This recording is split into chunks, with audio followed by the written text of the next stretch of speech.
Emerson Mnangagwa, Mugabe's former enforcer, promised a new era. He vowed to usher in reforms, attract foreign investment, and heal the wounds of the past. Yet 4 years on, a familiar unease lingers. Before we get deep to the story, let me give you a highlight. Mnangagwa, in an interview that there's a third force to remove Mnangagwa.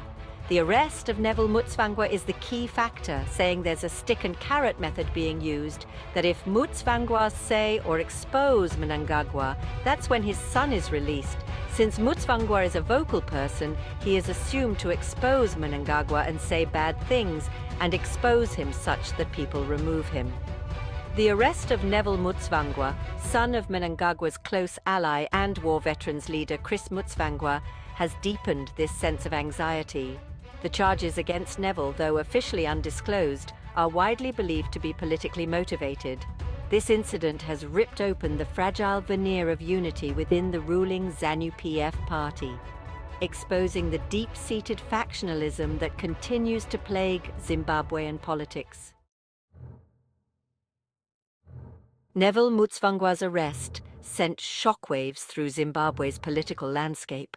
Here was the son of a man who had stood shoulder to shoulder with Mnangagwa in the fight against Mugabe, now accused of undermining the very government his father helped to install.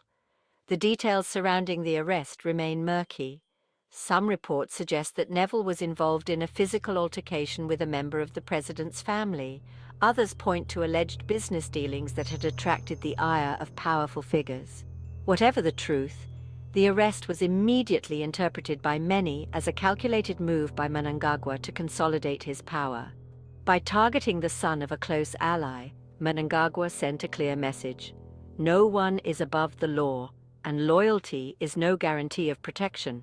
This served both as a warning to potential rivals within the ruling party and a demonstration of strength to the wider population. The alleged use of pressure tactics against Chris Mnangagwa through his son's arrest has drawn comparisons to the strategies employed by Robert Mugabe during his decades in power.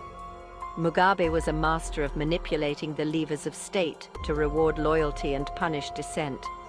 He would often dangle the promise of power and patronage to secure the support of key figures, while simultaneously using the threat of violence, intimidation, or imprisonment to silence his opponents. This strategy, often referred to as the stick and carrot approach, was brutally effective in maintaining Mugabe's grip on power.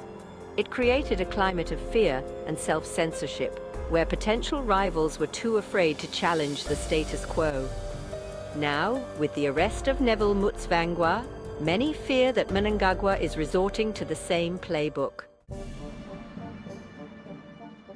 As the drama surrounding Neville Mnangagwa's arrest continues to unfold, a parallel narrative has emerged, the spectre of a third force operating behind the scenes. This shadowy entity, often alluded to but never fully revealed, is said to be composed of hardliners within the ruling party and security forces who are resistant to Mnangagwa's reform agenda. The third force narrative serves a dual purpose. For Mnangagwa's supporters, it provides a convenient scapegoat, deflecting blame for the country's ongoing economic and political woes. They argue that Mnangagwa is committed to reform, but his efforts are being undermined by these shadowy figures who benefit from the status quo. The arrest of Neville Mnangagwa and the swirling allegations of a third force. The summary to this is that Mnangagwa in an interview said that there's a third force to remove Mnangagwa. The arrest of Neville Mnangagwa is the key factor, saying there's a stick and carrot method being used, that if Mnangagwa say or expose Mnangagwa, that's when his son is released. Since Mnangagwa is a vocal person, he is assumed to expose Mnangagwa and say bad things and expose him such that people remove him.